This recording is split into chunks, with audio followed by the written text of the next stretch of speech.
ಜನವರಿ 3ನೇ ತಾರೀಕು ಅಲ್ವಾ ಮಕ್ಕಳೇ? ಯಾರ ಜನ್ಮದಿನ? ಸಾವಿತ್ರಿಬಾಯಿ ಫುಲೆಯವರ ಜನ್ಮದಿನ. ಏಕೆಂದರೆ ಮೊದಲ ಶಿಕ್ಷಕಿಯಾಗಿ ಇವತ್ತು ಕೂತಿದ್ದಾರೆ. ನಾವೆಲ್ಲರೂ ಶಿಕ್ಷಕರಾಗಿ ಅವರ ಒಂದು ಆರಾಧನೆಯನ್ನು ಮಾಡಬೇಕು ತಾನೆ, ಅವೆಲ್ಲ ಸ್ಮರಿಸ್ಬೇಕು ತಾನೆ. ಆದ್ದರಿಂದ ಜ್ಯೋತಿ ಬೆಳಗುತ್ತೆ. ಇವಾಗ ಮಕ್ಕಳು ಇಲ್ಲಿ ಸಾವಿತ್ರಿಬಾಯಿ ಫುಲೆ ವೇಷವನ್ನು ಹಾಕ್ಕೊಂಡು ಬಂದಿದ್ದಾರೆ. ಒಬ್ಬರು ಈ ಕಡೆ ಜ್ಯೋತಿಬಾಯಿ ಫುಲೆಯವರ ವೇಷಭೂಷಣವನ್ನು ಹಾಕಿದ್ದಾರೆ. ಇವತ್ತು ಇಲ್ಲಿ ನಿಂತಿರ್ತಕ್ಕಂಥ ಮಕ್ಕಳು ಆ ದೀಪವನ್ನು ಹಚ್ಚುವುದರ ಮೂಲಕ ಈ ಕಾರ್ಯಕ್ರಮವನ್ನು ಪ್ರಾರಂಭ ಮಾಡ್ತಾ ಇದ್ದಾರೆ.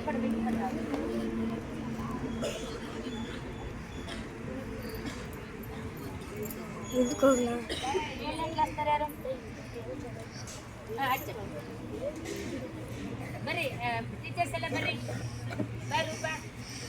ಬನ್ರಿ. 3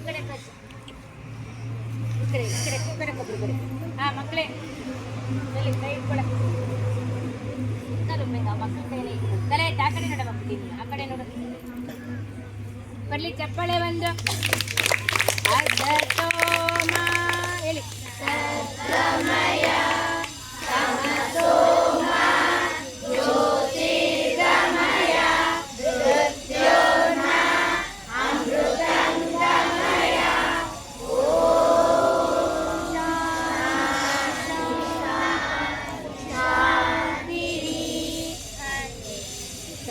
ಮಕ್ಕಳೇ ಪೂಜೆ ಮಾಡಕ್ಕಾಗಿ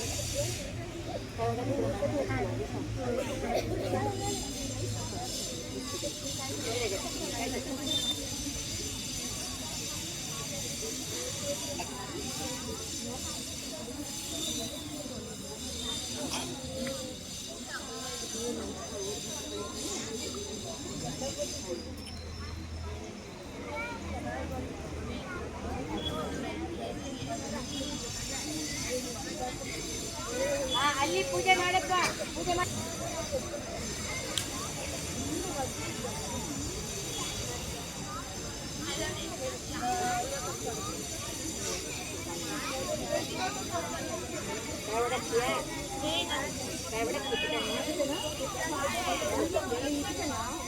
ಬರ್ದಿದೆ ಕೂಡ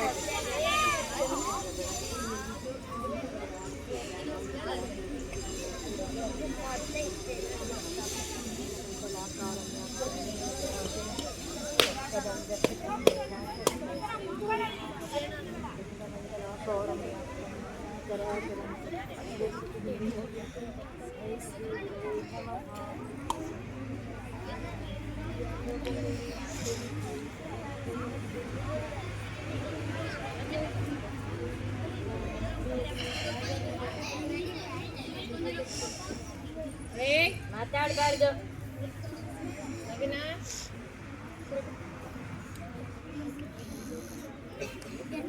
ಕೇಳಿಸ್ತಿಲ್ವಾ? ಪೂಜೆ ಮಾಡ್ತಿದ್ದೀವಿ, ಮಾತಾಡ್ತಿರಲ್ಲ ನೀವು.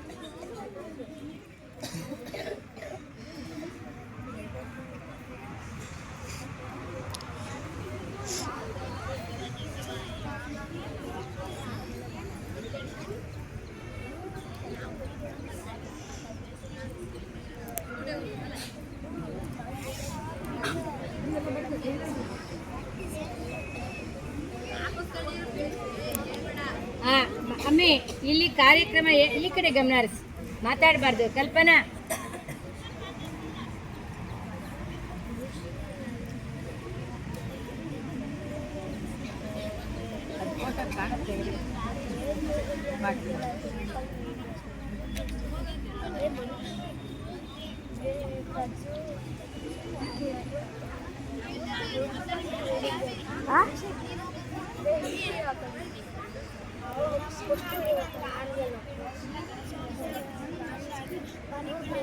ಮಕ್ಕಳೇ,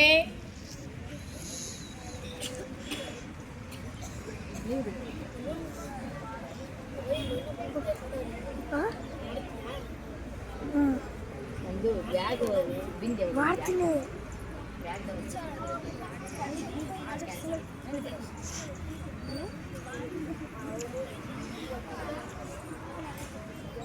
ನೀನು ಮಾಡಿದೆ, ಎಲ್ಲರೂ ಮಾಡಿದ್ದಾರೆ. ಓಕೆ, ಎಲ್ಲರೂ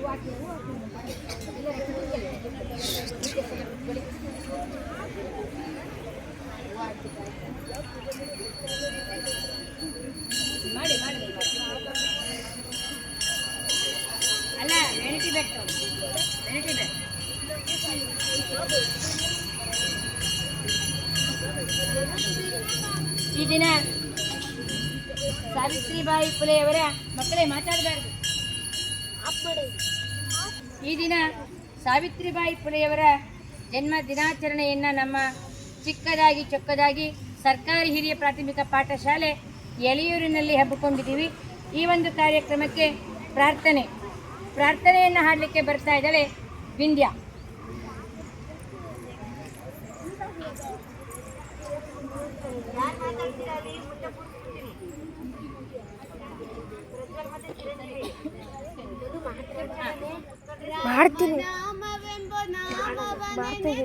ಭಯವಿಲ್ಲ ಮನಕ್ಕೆ, ಮೂರು ಲೋಕಕ್ಕೆ ಕಾರಣಕರ್ತ ನಾರಾಯಣ ಜಗಕ್ಕೆ, ಶ್ರೀಮನ್ನಾರಾಯಣ ಜಗಕ್ಕೆ.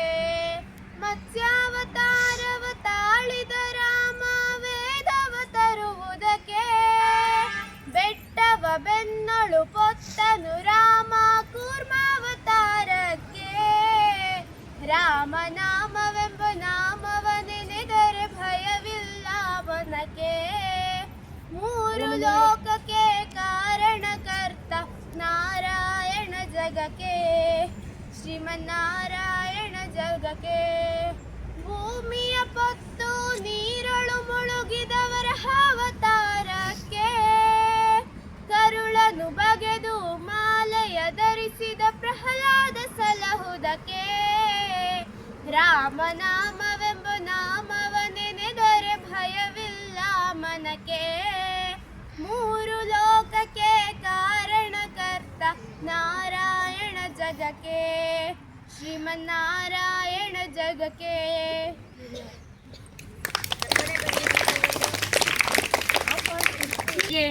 ಅಭಿನಂದನೆಗಳನ್ನು ಸಲ್ಲಿಸ್ತಾ ಇದ್ದೀನಿ. ಈಗ ಆರಂಭಿದ್ದಾಳೆ. ಎಲ್ಲರನ್ನ ಕುರಿತು ಸ್ವಾಗತವನ್ನು ಮಾಡಲಿಕ್ಕೆ ಬರ್ತಾ ಇದ್ದಾಳೆ 7ನೇ ತರಗತಿ ವಿದ್ಯಾರ್ಥಿನಿಯಾಗಿರ್ತಕ್ಕಂಥ ತೇಜಸ್ವಿನಿ.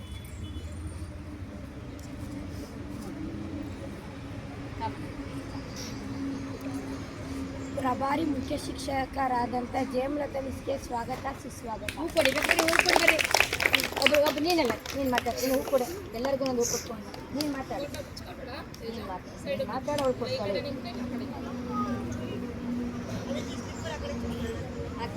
ಕ್ರಿಯಾಶೀಲ ಶಿಕ್ಷಕರಾದಂಥ ಕಮಲಮ್ಮ ಟೀಚರ್ಗೆ ಸ್ವಾಗತ ಸುಸ್ವಾಗತ. ಮತ್ತೋರ್ವ ಸಹ ಶಿಕ್ಷಕರಾದಂಥ ರೂಪಾ ಟೀಚರ್ಗೆ ಸ್ವಾಗತ ಸುಸ್ವಾಗತ. ವೇಷಭೂಷಣ ಹಾಕಿರುವಂಥ ಉಷಾ ಹಾಗೂ ವಿಕಾಸ್ಗೆ ಸ್ವಾಗತ ಸುಸ್ವಾಗತ.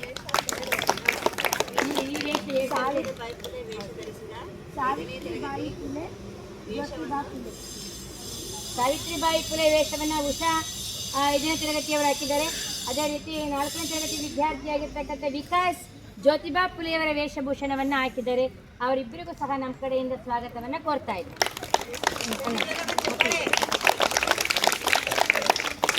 ಈ ಕಾರ್ಯಕ್ರಮದ ಕೇಂದ್ರ ಬಿಂದುಗಳಾದ ಮಕ್ಕಳಿಗೂ ಸ್ವಾಗತ ಸುಸ್ವಾಗತ.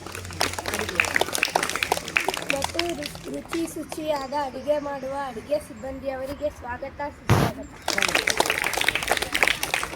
ಸ್ವಾಗತ ಭಾಷಣ RM ತೇಜಸ್ವಿನಿ ಅವರಿಗೆ, ಅವ್ರಿಗೂ ಸಹ ನಾವು ವಿದ್ಯಾರ್ಥಿನಿಗೆ ಸ್ವಾಗತವನ್ನು ಕೋರ್ತಾ ಇದ್ದೀನಿ. ಅದೇ ರೀತಿ ಈ ಒಂದು ಕಾರ್ಯಕ್ರಮಕ್ಕೆ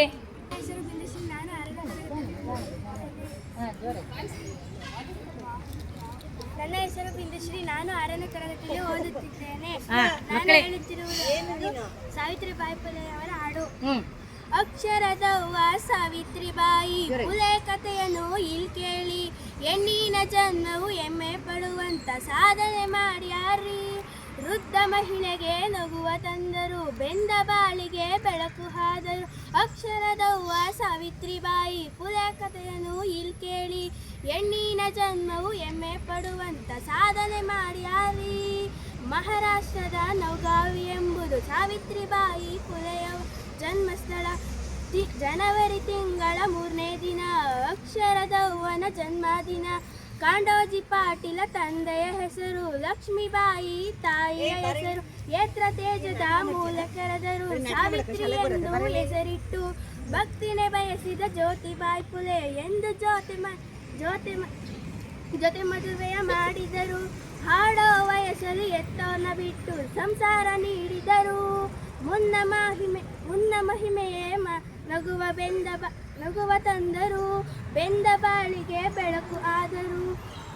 ಅಕ್ಷರದವ್ವ ಸಾವಿತ್ರಿಬಾಯಿ ಪುಲೆ ಕಥೆಯನ್ನು ಇಲ್ಲಿ ಕೇಳಿ. ಹೆಣ್ಣಿನ ಜನ್ಮವು ಎಂಬೆ ಪಡುವಂತ ಸಾಧನೆ ಮಾಡ್ಯಾರಿ. ವೃದ್ಧ ಮಹಿಳೆಗೆ ನಗುವ ತಂದರು. ಬೆಂದ ಬಾಳಿಗೆ ಬೆಳಕು ಆದರು. ಸಾವಿತ್ರಿ ಕಲಿಯುವ ಆಸೆಗೆ ಜ್ಯೋತಿ ನೆರವು ನೀಡಿದರು. ಗಂಡನೆ ಗುರುವಾಗಿ ತಾತ್ವಿಕ ಶಿಕ್ಷಣ ಅವರಲ್ಲೇನೆ ಮುಗಿಸಿದರು. ಹೆಣ್ಣು ಮಕ್ಕಳಿಗೆ ಶಿಕ್ಷಣ ನೀಡಲು ಕನಸು ತಂದವರು. ವಿಷಗರಿ ಶಾಲೆಗೆ ಸೇರಿ ಶಿಕ್ಷಕರ ತರಬೇತಿ ಪಡೆದಿಹರು. ಭಾರತ ದೇಶ ಕಂಡ ಮೊದಲನೇ ಶಿಕ್ಷಕಿಯೇ ಆದವರು. ಗಂಡನ ಜೊತೆಗೂಡಿ ಸೇರಿ 18 ಶಾಲೆಗಳ ಸ್ಥಾಪನೆ ಮಾಡಿದರು. ಅಕ್ಷರದವ್ವ ಸಾವಿತ್ರಿಬಾಯಿ ಪುಲೆ ಕಥೆಯನ್ನು ಇಲ್ಲಿ ಕೇಳಿ. ಹೆಣ್ಣಿನ ಜನ್ಮವು ಹೆಮ್ಮೆ ಪಡುವಂತ ಸಾಧನೆ ಮಾಡ್ಯಾರಿ. ವೃದ್ಧ ಮಹಿಳೆಗೆ ನಗುವ ತಂದರು. ಬೆಂದ ಬಾಳಿಗೆ ಬೆಳಕು ಆದರು. ಸಾವಿತ್ರಿಬಾಯಿ ಪುಲೆ ಸಾಧನೆ ಕಂಡು ನೈಸರ್ಗಿಕ ಹಲರು ಸಾಂಪ್ರದಾಯಿಗಳು ಕಲ್ಲು ಸಗಣಿ ಹಾಕಿ ನಿರ್ಧಾರಣೆ ಮಾಡಿದರು. ಕಷ್ಟಕ್ಕೆ ಕುಗ್ಗದೆ ಮಹಿಳಾ ವಸ್ತುಗಳು ಜಾಗೃತ ನೀಡಿದರು. ವಿವಾಹಕ್ಕೆ ಪ್ರೋತ್ಸಾಹ ನೀಡಿ ಶಿಶುವಕ್ಕೆ ತಡೆದವರು. 87ರಲ್ಲಿ ವೇಗ ಮಿಡಿತದಲ್ಲಿ ಆರೈಕೆ ಮೂಡಿದರು. ವೇಗ ರೋಗದಿಂದ ಹಸಿರು ತಿಳಿಸಿ ಹೆಸರು ಉಳಿಸಿ ಹೋದವರು. ಅಕ್ಷರದವ್ವ ಸಾವಿತ್ರಿಬಾಯಿ ಪುಲೆ ಕಥೆಯನ್ನು ಇಲ್ಲಿ ಕೇಳಿ. ಹೆಣ್ಣಿನ ಜನ್ಮವು ಹೆಮ್ಮೆ ಪಡುವಂತ ಸಾಧನೆ ಮಾಡ್ಯಾರಿ. ವೃದ್ಧ ಮಹಿಳೆಗೆ ನಗುವ ತಂದರು. ಬೆಂದ ಬಾಳಿಗೆ ಬೆಳಕು ಆದರು. ಅಕ್ಷರದವ್ವ ಸಾವಿತ್ರಿಬಾಯಿ ಪುಲೆ ಕಥೆಯನ್ನು ಇಲ್ಲಿ ಕೇಳಿ. ಹೆಣ್ಣಿನ ಜನ್ಮವು ಹೆಮ್ಮೆ ಪಡುವಂತ ಸಾಧನೆ ಮಾಡ್ಯಾರಿ. ಮಕ್ಕಳೇ ನೋಡಿ, ಯಾವುದೇ ಒಂದು ವಿಷಯವನ್ನು ನಾವೇನು ಮಾಡಬೇಕಾಗತ್ತೆ, ಪತ್ತೆ ಹಚ್ಚಿ ಬಂದಿಲ್ಲಿ ಅದನ್ನು ವಿಷಯವನ್ನು ಮಂಡಿಸೋದೇ ಒಂದು ಕಲೆ, ಅದೇ ಒಂದು ಸೃಜನಶೀಲತೆ ಅಂತ ಹೇಳ್ತಾ ತುಂಬ ಚೆನ್ನಾಗಿ ಆ ಬಿಂದುಶ್ರೀಗೆ ಒಂದು ಚಪ್ಪಾಳೆ ಬರಲಿ ಮಕ್ಕಳೇ. ಅದಾದ ನಂತರ ಸಾವಿತ್ರಿಬಾಯಿಯವರ ಜೀವನ ಚರಿತ್ರೆಯನ್ನು ಮಾತನಾಡ್ತಕ್ಕಂಥ ಮಗು ಯಾರು ಮಾತನಾಡೋಕ್ಕೆ ಹೆಸರು ಕೊಟ್ಟಿದ್ದಾರೆ ಇಲ್ಲಿ? ಸಾವಿತ್ರಿಬಾಯಿ ಫುಲೆ ಜೀವನ ಚರಿತ್ರೆ. ಸಾವಿತ್ರಿಬಾಯಿ ಫುಲೆಯವರು ಆಧುನಿಕ ಭಾರತದ ಪ್ರಥಮ ಮಹಿಳಾ ಶಿಕ್ಷಕಿ ಎಂದು ಗುರುತಿಸಲಾಯಿತು. ಇವರು 3 ಜನವರಿ 1831ರಲ್ಲಿ ಮಹಾರಾಷ್ಟ್ರದ ಸತಾರಾ ಜಿಲ್ಲೆಯ ನೈಗಾಂವ್ನಲ್ಲಿ ಜನಿಸಿದರು. ಇವರಿಗೆ ಮದುವೆಯಾದಾಗ 8 ವರ್ಷ ವಯಸ್ಸು. ಪತಿ ಜ್ಯೋತಿಬಾ ಫುಲೆ ಅವರಿಗೆ 13 ವರ್ಷ ವಯಸ್ಸು. ಸ್ತ್ರೀ ಶಿಕ್ಷಣವನ್ನು ತೆರೆದ ಕೀರ್ತಿ ಜ್ಯೋತಿಬಾ ಫುಲೆ ಅವರಿಗೆ ಸಲ್ಲಬೇಕು. ಸಾವಿತ್ರಿಬಾಯಿ ಅವರಿಗೆ ಮನೆಯೇ ಮೊದಲ ಪಾಠಶಾಲೆ. ಪತಿಯೇ ಜ್ಯೋತಿಬಾ ಅವರಿಗೆ ಮೊದಲ ಗುರುಗಳು. 1847ರಲ್ಲಿ ಇವರು ಶ್ರೀಮತಿ ಮಿಚಲ್ ಅವರ ನಾರ್ಮಲ್ ಶಾಲೆಯಲ್ಲಿ ಶಿಕ್ಷಕಿಯ ತರಬೇತಿ ಪಡೆದರು. ಅವರಿಗೆ 17 ವರ್ಷ ವಯಸ್ಸು. ಕೇಳಿಸ್ಕೊಬಳ್ಳಿ ಮಕ್ಕಳೇ. ಆಗಿನ ಕಾಲದಲ್ಲಿ ಮಹಿಳೆ ಶಿಕ್ಷಕಿಯಾಗುವುದು ಧರ್ಮಕ್ಕೆ ವಿರುದ್ಧವೆಂದು ಕಿಡಿಗೇಡಿಗಳು ಕಲ್ಲು ಸಗಣಿಯನ್ನೇ ಎಸಿತಾ ಇದ್ರು. ಅವರ ಮೇಲೆ ಸಗಣಿ, ಕಲ್ಲು, ಕೆಸರು ತೂರುತ್ತಿದ್ದರು. ಇದಕ್ಕೆ ಧೃತಿಗೆಡದೆ ಸಾವಿತ್ರಿಯವರು ಯಾವಾಗಲೂ ತಮ್ಮ ಚೀಲದಲ್ಲಿ ಒಂದು ಸೀರೆಯನ್ನು ಇಟ್ಟುಕೊಂಡೇ ಹೋಗ್ತಾ ಇದ್ರು ಮಕ್ಕಳೇ. ಯಾವಾಗ ಯಾರು ಕಲ್ಲೆಸಿತಾರೋ, ಯಾವಾಗ ಯಾರು ಸಗಣಿ ಎಸಿತಾರೋ, ಯಾಕಂದ್ರೆ ಸಾಮಾಜಿಕದಲ್ಲಿ ಬಹಳ ದುಷ್ಟ ಪರಿಣಾಮ ಇತ್ತು ಅವಾಗ ಹೆಣ್ಣಿನ ಬಗ್ಗೆನೆ ಅಂತ ಅವರು ಚೀಲದಲ್ಲಿ ಯಾವಾಗ್ಲೂ ಒಂದು ಬಟ್ಟೆಯನ್ನೇ ಇಟ್ಕೊಂಡು ಹೋಗ್ತಾ ಇದ್ರು. ಕಲ್ಲು ಸಗಣಿ ಎಸ್ತಿರೋದೆ ತೆಗೆದಿಡೋರು, ಬೇರೆ ವಸ್ತ್ರವನ್ನ ಉಟ್ಕೊ. ಅಂತ ಕಷ್ಟ ಏನಾದ್ರು ಐತಾ ನಮ್ಗೀಗ? ಕಷ್ಟ ಆಯ್ತಾ? ಇಲ್ಲ, ಇದೇ ಕಷ್ಟ ಅಂತೀವಿ ಈಗ. ಅಂಥ ಕಷ್ಟ ನಾವೇನು ಪಡ್ತಾ ಇಲ್ಲ. ಈಗ ಧೃತಿಗೆಡಬೇಕಾಗಿರೋ ಪ್ರಶ್ನೆಯೇ ಇಲ್ಲ ಈಗ. ಹೌದಲ್ಲ ಮಕ್ಕಳೇ? ಕೇಳಿಸ್ಕೊಳ್ಳಿ ಈ ಕಡೆ. 1848ರಿಂದ 1852ರ ಅವಧಿಯಲ್ಲಿ 18 ಪಾಠಶಾಲೆಗಳನ್ನು ಫುಲೆ ದಂಪತಿಗಳು ತೆರೆದರು. ಈ ಎಲ್ಲಾ ಸಾಧನೆಗಳನ್ನು ಪರಿಗಣಿಸಿ ಬ್ರಿಟಿಷ್ ಸರ್ಕಾರ ಇವರಿಗೆ ಇಂಡಿಯನ್ ಫಸ್ಟ್ ಲೇಡಿ ಟೀಚರ್ ಎಂಬ ಬಿರುದು ಕೊಟ್ಟಿತು. ಬನ್ನಿ ಚಪ್ಪಾಳೆ. Indian first lady teacher. 18 ಶಾಲೆಗಳನ್ನು ತೆರೀತಾರೆ. ನೋಡಿ ಮಕ್ಕಳೇ, ಸುಮ್ಮನೆ ನಾರ್ಮಲ್ಲಾಗಿ ಹೋಗಿನ ಶಾಲೆ ತೆಗಿಯೋಕ್ಕೇನು ಸಮಸ್ಯೆ ಇಲ್ಲ.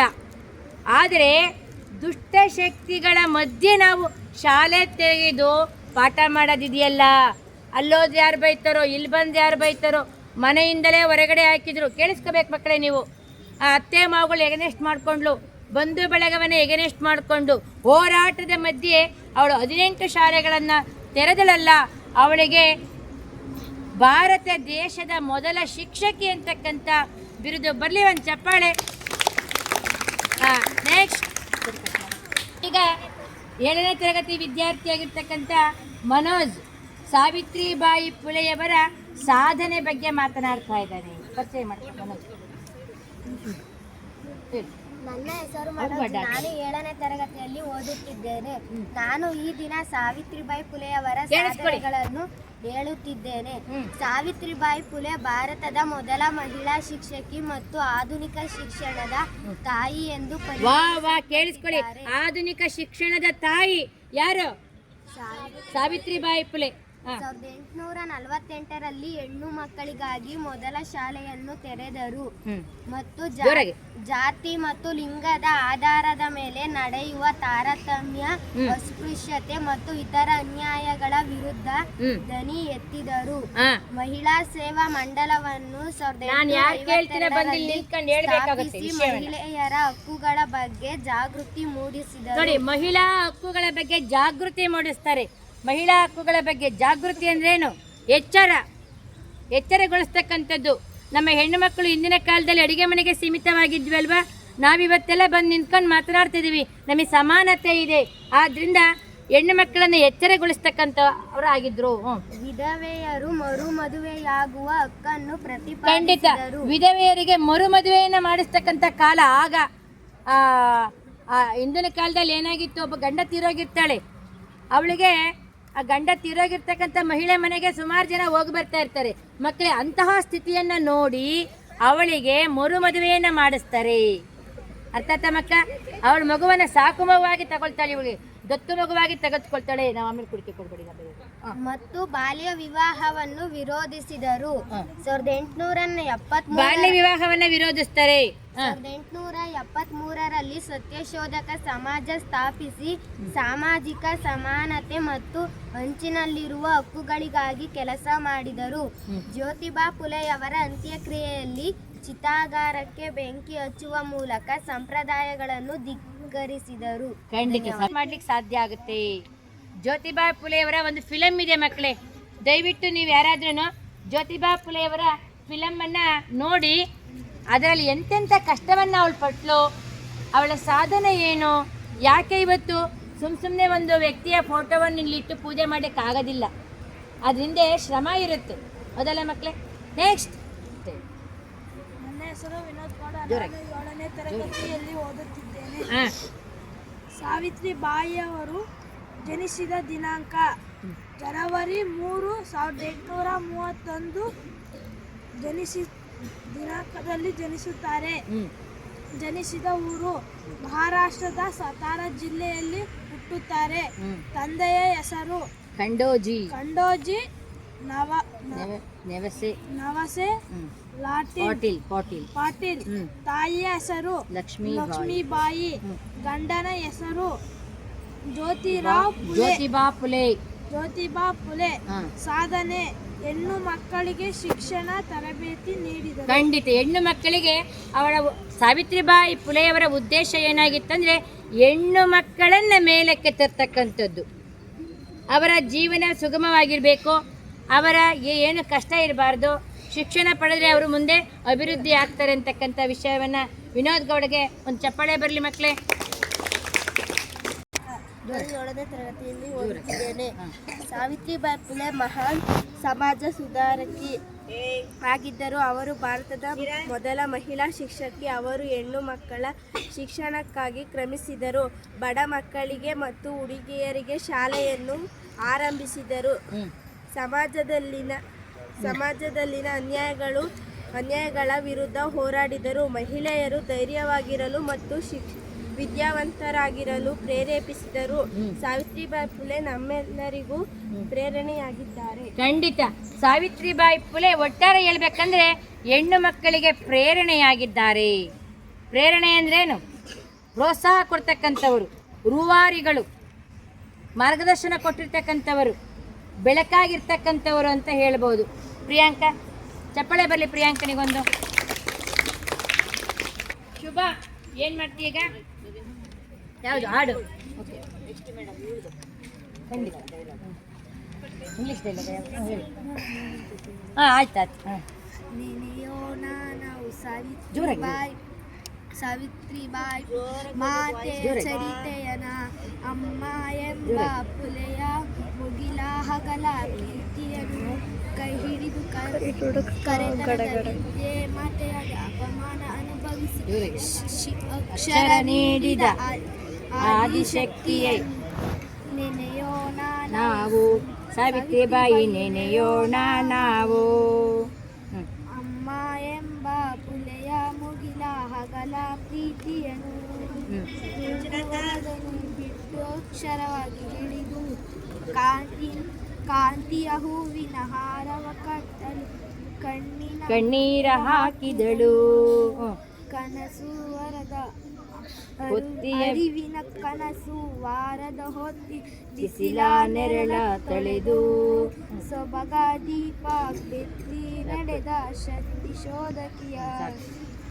ಖಂಡಿತ ಇನ್ನು ಜೋರಾಗಿ ಹೇಳಬೇಕು, ಅದನ್ನು ಮನದಟ್ಟು ಮಾಡ್ಕೊಂಡು ಬರಬೇಕು, ಜೋರು ವಾಯಿಸ್ಬೇಕಿನ್ನ. ಓಕೆ ಶುಭ, ಇನ್ನು ತಯಾರಾಗಬೇಕು ಸ್ವಲ್ಪನ. ಈಗ ಹೋಗಿ ಶಿಕ್ಷಣ ಪಡೆಯಿರಿ, ಸ್ವಾವಲಂಬಿತರಾಗಿರಿ, ಕಠಿಣ ಶ್ರಮ ಹಾಕುವವರಾಗಿ ವಿವೇಕ ಮತ್ತು ಜ್ಞಾನ ಗಳಿಸಲು ಪ್ರಯತ್ನಿಸಿ. ಜ್ಞಾನವಿಲ್ಲದಿದ್ದರೆ ನಾವು ಪ್ರಾಣಿಗಳಂತಾಗುತ್ತೇವೆ. ಇನ್ನು ಮುಂದೆ ಸುಮ್ಮನೆ ಕೂರಬೇಡಿ, ಹೋಗಿ ಶಿಕ್ಷಣ ಪಡೆಯಿರಿ. ಇನ್ನೊಂದ್ಸರಿ ಹೇಳ್ಬಿಟ್ಟ ಜೋರ. ಹೋಗಿ ಶಿಕ್ಷಣ ಪಡೆಯಿರಿ, ಸ್ವಾವಲಂಬಿತರಾಗಿರಿ, ಕಠಿಣ ಶ್ರಮ ಹಾಕುವವರಾಗಿ ವಿವೇಕ ಮತ್ತು ಜ್ಞಾನ ಗಳಿಸಲು ಪ್ರಯತ್ನಿಸಿ. ಜ್ಞಾನವಿಲ್ಲದಿದ್ದರೆ ನಾವು ಪ್ರಾಣಿಗಳಂತಾಗುತ್ತೇವೆ. ಇನ್ನು ಮುಂದೆ ಸುಮ್ಮನೆ ಕೂರಬೇಡಿ, ಹೋಗಿ ಶಿಕ್ಷಣ ಪಡೆಯಿರಿ. ಚಪ್ಪಾಳೆ ಚಪ್ಪಾಳೆ. ಯಾಕೆ ಗೊತ್ತಾ? ಆ ಗತ್ತಿತ್ತಲ್ಲ ಮಕ್ಕಳೇ, ಯಾಕೆ ಚಪ್ಪಾಳೆ ಗೊತ್ತಾ? ಅವಳು ಹೇಳ್ತಕ್ಕಂಥ ವಿಷಯದಲ್ಲಿ ಗತ್ತು ಇದೆ ಮತ್ತು ಏನಾಗಿದೆ ಅವಳಲ್ಲಿ ಹೋರಾಟದ ಒಂದು ಹುಮ್ಮಸ್ಸಿದೆ ಅಂತ ಭಾಳ ಚೆನ್ನಾಗಿ ಮಾತಾಡಿದ್ಲು. ಉಷಾಗೆ ಚಪ್ಪಾಳೆ ಬರಲಿ. ಸಾವಿತ್ರಿಬಾಯಿ ಫುಲೆಯವರ ಜಯಂತಿಯ ಪುಟ್ಟ ಭಾಷಣ. ಎಲ್ಲರಿಗೂ ಶುಭೋದಯ. ಇಂದು ಸಾವಿತ್ರಿಬಾಯಿ ಫುಲೆ ಜಯಂತಿ. ಅವರು ಭಾರತದ ಮೊದಲ ಮಹಿಳಾ ಶಿಕ್ಷಕಿ. ಅವರು ಮಹಿಳಾ ಶಿಕ್ಷಣಕ್ಕಾಗಿ ಅವರು ಅಪಾರ ಹೋರಾಟ ನಡೆಸಿದರು. ಅನ್ಯಾಯ, ಅಂಧಶ್ರದ್ಧೆ ಮತ್ತು ಅಸಮಾನತೆಗೆ ಧೈರ್ಯವಾಗಿ ಎದುರಿಸಿದರು. ಅವರು ಆದರ್ಶಗಳು ನಮಗೆ ಪ್ರೇರಣೆ ಮತ್ತು ದಾರಿ ತೋರಿಸುವ ಬೆಳಕು ಎಂದು ತಿಳಿಸಿ ನನ್ನ ಪುಟ್ಟ ಭಾಷಣ ಮುಗಿಸುವೆ. ಜೈ ಸಾವಿತ್ರಿಬಾಯಿ ಫುಲೆ, ಜೈ ಹಿಂದ್, ಜೈ ಭಾರತ್. ಧನ್ಯವಾದಗಳು ಮಕ್ಕಳೇ. ಅಂಜನಿಗೆ ಒಂದು ಚಪ್ಪಾಳೆ ಬರಲಿ, ತುಂಬ ಚೆನ್ನಾಗಿ ವಿಷಯ ಹುಡ್ಕೊಂಬಂದಾನೆ. ಈಗ ನಮ್ಮ ಶಾಲಾ ಹನುಮಂತರಾಯಪ್ಪ ಮಾಸ್ಟರ್ಗೆ ಈ ಕಾರ್ಯಕ್ರಮಕ್ಕೆ ಸ್ವಾಗತವನ್ನು ಕೋರ್ತಾ ಇದ್ದೀವಿ. ಇರಲಿ. ಶುಭೋದಯ. ನನ್ನ ಹೆಸರು ಕುಮುದ. ಇಂದು ಜನವರಿ 3ನೇ ತಾರೀಕು ಸಾವಿತ್ರಿಬಾಯಿ ಫುಲೆಯವರ ಜಯಂತಿಯನ್ನು ಆಚರಿಸುತ್ತಿದ್ದೇವೆ. ಸಾವಿತ್ರಿಬಾಯಿ ಫುಲೆಯವರು 3 ಜನವರಿ 1831 ಮಹಾರಾಷ್ಟ್ರದಲ್ಲಿ ಜನಿಸಿದರು. ಇವರು ಭಾರತದ ಮೊದಲ ಶಿಕ್ಷಕಿಯಾಗಿದ್ದರು ಹಾಗೂ ಭಾರತದ ಮಹಾನ್ ಸಮಾಜ ಸುಧಾರಕಿಯಾಗಿದ್ದರು. ಇವರು ಜ್ಯೋತಿಬಾ ಫುಲೆಯವರ ಜೊತೆ ಬಾಲ್ಯ ವಿವಾಹ ನಡೆಯಿತು. ಇವರಿಬ್ಬರು ಸೇರಿ ಬಡ ಮಕ್ಕಳಿಗೆ ಮತ್ತು ಹೆಣ್ಣು ಮಕ್ಕಳಿಗೆ 18 ಶಾಲೆ ತೆರೆದರು. ಇವರು ಹೆಣ್ಣು ಮಕ್ಕಳಿಗೆ ವಿದ್ಯಾವಂತರಾಗಲು ಸ್ವಾತಂತ್ರ್ಯವಾಗಿರಲು ಧೈರ್ಯವಾಗಿರಲು ಪ್ರೇರಣೆ ನೀಡಿದರು. ಈ ಪುಟ್ಟ ಭಾಷಣವನ್ನು ಮುಗಿಸುತ್ತಿದ್ದೇನೆ. ಖಂಡಿತ ಬರಬೇಕು. ಆ ಥರ ನಾವು ಓದಿರ್ತಕ್ಕಂಥ ವಿಷಯವನ್ನು ತಲೆಯಲ್ಲಿ ಇಟ್ಕೊಂಡು ನಾವು ನೇರವಾಗಿ ಮಾತನಾಡಬೇಕಾಗುತ್ತೆ. ಇದ್ಕೊಂಡು ಓದಿ ಹೇಳೋಕ್ಕಿಂತ ನಮ್ಮಲ್ಲಿ ಎಷ್ಟು ಜ್ಞಾಪಕ ಶಕ್ತಿ ಇರುತ್ತೆ ಅನ್ನೋದನ್ನು ಇಲ್ಲಿ ಮೂರಲ್ಲೇ ಏನಾಗಲೇ ಹೇಳ್ರಿ, ನಿಮ್ಮಲ್ಲಿ ಇಲ್ಲಿ ಬರ್ತಕ್ಕಂಥ ಅದು ಒಂದು ಕಲಿಕೆ, ಇಲ್ಲಿ ಬಂದು ಮಾತನಾಡೋದು ಒಂದು ಕಲಿಕೆ, ವಿಷಯವನ್ನು ಹೇಳ್ತಕ್ಕಂಥದ್ದು ಒಂದು ಕಲಿಕೆ ಆಗುತ್ತೆ ಮಕ್ಕಳೇ ಅಂತ ಹೇಳ್ತಾ ಕುಮುದನಿಗೆ ಒಂದು ಚಪ್ಪಾಳೆ ಬರಲಿ. ಈಗ Good morning everyone. My name is Kusuma. Today I am going to speak a few words about Savitribai Phule. Savitribai Phule was a social reformer and first female teacher of India. She was born on 3rd January 1831 at Naigaon in Satara district of Maharashtra. She was married to Jyotirao Phule. In 1840 at the age of 9, they started the first girls' school of India in 1848 in Pune. She opposed social evils like sati, child marriage, etc. She did on 20th March 1897 in Pune. Her courage and strength will always inspire us. Thank you. ಕುಸುಮ ತುಂಬ ಚೆನ್ನಾಗಿ English ಭಾಷಣವನ್ನು ಮಾಡಿದ್ದಾಳೆ. ಬರಬೇಕು ಮಕ್ಕಳಲ್ಲಿ ಈ ಥರ ಸೃಜನಶೀಲತೆ ಬರಬೇಕಾಗುತ್ತೆ. ಅವಳಿಗೆ ಒಂದು ದೊಡ್ಡ ಚಪ್ಪಾಳೆ ಬರಲಿ. ಈಗ 6ನೇ ತರಗತಿ ವಿದ್ಯಾರ್ಥಿ ತನುಶ್ರೀ, 7ನೇ ತರಗತಿ ವಿದ್ಯಾರ್ಥಿ ತನುಶ್ರೀ ಭಾವಚಿತ್ರವನ್ನು ತಾನು ಕೈಯಿಂದ ಬಿಡಿಸಿ ಅವಳ ಒಂದು ಪ್ರತಿಭೆಯನ್ನು ಇಲ್ಲಿ ಮಂಡಿಸ್ತಾ ಇದ್ದಾಳೆ. ಬರಲಿ ಜ್ವರ ಚಪ್ಪಾಳೆ ಅವಳಿಗೆ. ಈ ಕಡೆ ಓಪನ್ ಮಾಡಿ. ವಾ ಮಕ್ಕಳೇ ನೋಡಿ, ಇಲ್ಲಿ ಸಾವಿತ್ರಿಬಾಯಿ ತೋರಿಸ್ತೇನೆ ನಿಮಗೆ ರೀ ಮಕ್ಕಳೇ. ಸಾವಿತ್ರಿಬಾಯಿ ಫುಲೆಯವರ ಭಾವಚಿತ್ರವನ್ನು ಆ ಮಗು ಬರ್ಕೊಂಡ್ಬಂದಿದೆ ನೋಡಿ. ಒಂದೊಂದ್ಸರಿ ಗುರುಗಳನ್ನೇ ಮೀರಿಸ್ತಕ್ಕಂಥ ಶಿಷ್ಯರು ಇರ್ತಾರೆ ಅನ್ನೋದಕ್ಕೆ ಇವತ್ತು ಉದಾಹರಣೆ ಅಂತ ನಾನಂತೂ ಭಾವಿಸ್ತೀನಿ. ನೋಡಿ ಮಕ್ಕಳೇ, ಸಾವಿತ್ರಿಬಾಯಿಯವರ ಭಾವಚಿತ್ರ ಮಕ್ಕಳೇ ನೋಡಿ, ಕಣ್ ತುಂಬಿಸ್ಕೊಳ್ಳಿ ಒಂದ್ಸರಿ. ಕಾಣ್ತಾ ಎಲ್ಲರಿಗೂ? ತೋರಿಸು ನೀನು, ನೋಡಿ ಮಕ್ಕಳು ಅವ್ರಿಗೂ ತೋರಿಸು. ನೋಡಿದಿರಾ? ನೆಕ್ಸ್ಟ್ ಇನ್ಯಾರು ಭಾಗವಹಿಸ್ತಾ ಇದ್ದೀರಾ? ಬೆಳಗಿನ ಶುಭೋದಯಗಳು. ವೇದಿಕೆಯ ಮೇಲೆ ಆಸೀನರಾಗಿರುವ ಶಿಕ್ಷಕರೇ ಹಾಗೂ ಮುಖ್ಯ ಶಿಕ್ಷಕರೇ ಹಾಗೂ ನನ್ನ ಅಚ್ಚುಮೆಚ್ಚಿನ ಮಕ್ಕಳಿಗೆ ಬೆಳಗಿನ ಶುಭಾಶಯಗಳು. ಇಂದು ಜನವರಿ 3 ಸಾವಿತ್ರಿಬಾಯಿ ಫುಲೆ ಅವರ ಜನ್ಮದಿನವನ್ನು ಆಚರಿಸುತ್ತಿದ್ದೇವೆ. ಸಾವಿತ್ರಿಬಾಯಿ ಫುಲೆ ಸಮಾಜ ಸುಧಾರಕಿಯಾಗಿದ್ದರು. ಸಾವಿತ್ರಿಬಾಯಿ ಫುಲೆ ಮೊಟ್ಟಮೊದಲ ಮಹಿಳಾ ಶಿಕ್ಷಕಿಯಾಗಿದ್ದರು. ಸಾವಿತ್ರಿಬಾಯಿ ಫುಲೆಯವರು ಅನೇಕ ಶಾಲೆಗಳನ್ನು ತೆರೆದಿದ್ದಾರೆ. ಅವರು ಹೆಣ್ಣು ಮಕ್ಕಳ ಶಿಕ್ಷಣಕ್ಕಾಗಿ ಹೋರಾಡಿದ ದಿಟ್ಟ ಮಹಿಳೆ. ಖಂಡಿತ ಅಷ್ಟು ತಲೆಯಲ್ಲಿ ಇಟ್ಕೊಂಡ್ರೆ ಸಾಕು. ಇಲ್ಲಿ ಗ್ರಹಿಸ್ಕೋಬೇಕು ನಾವು ವಿಷಯವನ್ನು. ಎಷ್ಟು ಚೆನ್ನಾಗಿ ಮಾತನಾಡಿಲ್ಲ, 4 ಲೈನ್ ಆಗಲಿ ಅದನ್ನು ವಿಷಯವನ್ನು ಇಲ್ಲಿ ಇಟ್ಕೊಂಡು ಹೇಳ್ಬೇಕಾಗುತ್ತೆ. ಆದಷ್ಟು ನೋಡ್ಕೊಳ್ದಂಗೆ ಹೇಳ್ಬೇಕು ನೀವು. ನೆಕ್ಸ್ಟ್ ಇನ್ಯಾರಿದ್ದೀರಾ ಮಾತನಾಡೋರು? ಸಾವಿತ್ರಿಬಾಯಿ ಫುಲೆ ಜಯಂತಿಯ ಪುಟ್ಟ ಭಾಷಣ. ಎಲ್ಲರಿಗೂ ಶುಭೋದಯ. ಇಂದು ಜನವರಿ 3 ಸಾವಿತ್ರಿಬಾಯಿ ಫುಲೆ ಜಯಂತಿಯನ್ನು ಆಚರಿಸುತ್ತಿದ್ದೇವೆ. ಸಾವಿತ್ರಿಬಾಯಿ ಫುಲೆ ಮಹಾನ್ ಸಮಾಜ ಸುಧಾರಕಿ ಆಗಿದ್ದರು. ಅವರು ಭಾರತದ ಮೊದಲ ಮಹಿಳಾ ಶಿಕ್ಷಕಿ. ಅವರು ಹೆಣ್ಣು ಮಕ್ಕಳ ಶಿಕ್ಷಣಕ್ಕಾಗಿ ಶ್ರಮಿಸಿದ್ದರು. ಬಡ ಮಕ್ಕಳಿಗಾಗಿ, ಹುಡುಗಿಯರಿಗಾಗಿ ಶಾಲೆಗಳನ್ನು ಆರಂಭಿಸಿದರು. ಸಮಾಜದಲ್ಲಿನ ಅನ್ಯಾಯಗಳ ವಿರುದ್ಧ ಹೋರಾಡಿದ್ದರು. ಮಹಿಳೆಯರು ಧೈರ್ಯವಾಗಿರಲು ಮತ್ತು ವಿದ್ಯಾವಂತರಾಗಲು ಪ್ರೇರೇಪಿಸಿದ್ದರು. ಸಾವಿತ್ರಿಬಾಯಿ ಫುಲೆ ನಮ್ಮೆಲ್ಲರಿಗೂ ಪ್ರೇರಣೆಯಾಗಿದ್ದರು. ಧನ್ಯವಾದಗಳು. ಆಗ್ತಿದ್ದಾಳೆ, ನಾನು ನೋಡ್ತಾ ಇದ್ದೀನಿ. ಈ ಒಂದು 2 ತಿಂಗಳು 3 ತಿಂಗಳಿಂದ ತುಂಬ ಚೆನ್ನಾಗಿ ಓದ್ತಾ ಇದ್ದಾಳೆ. ಮತ್ತು ಈ ಥರ ಕಾರ್ಯಕ್ರಮದಲ್ಲಿ ಭಾಗವಹಿಸಬೇಕಾಗುತ್ತೆ ಮಕ್ಕಳೇ. ತುಂಬ ಚೆನ್ನಾಗಿ ಅವಳು ನಾನು ಕ್ಲಾಸ್ ಒಳಗಡೆ ಕೇಳಕ್ಕೆ ಹೋದಾಗ ತುಂಬ ಚೆನ್ನಾಗಿ ಓದ್ತಕ್ಕಂಥ ವಿದ್ಯಾರ್ಥಿಗಳು ಸ್ವಲ್ಪ ಹಿಂದೆ ಸರಿತಾ ಇರ್ತಾರೆ. ಮೇಡಮ್ ನಾನು ಅಂತಿರ್ತಾಳೆ. ಎಷ್ಟು ಖುಷಿಯಾಗುತ್ತೆ ಗೊತ್ತಾ? ಅಂಥ ಮಗು ಇಲ್ಲಿ ಬಂದು ಹೇಳಲಿ ಬಿಡಿ, ಅವಳ ಅನಿಸಿಕೆಯನ್ನು ಮಾತಾಡಲಿಕ್ಕೆ ಅವಾಗ ಅವಕಾಶ ಕೊಟ್ಟಿದ್ದೀನಿ. ಈ ಥರ ಭಾಗವಹಿಸೋದ್ರಿಂದ ನೀನು ಉನ್ನತ ಶಿಖರಕ್ಕೆ ವಿದ್ಯಾಭ್ಯಾಸದಲ್ಲಿ ಹೋಗ್ತೀಯ ಅಂತ ಹೇಳ್ತಾ ಅವಳಿಗೊಂದು ಚಪ್ಪಾಳೆ ಬರಲಿ. ಈಗ ನಮ್ಮ ಶಾಲಾ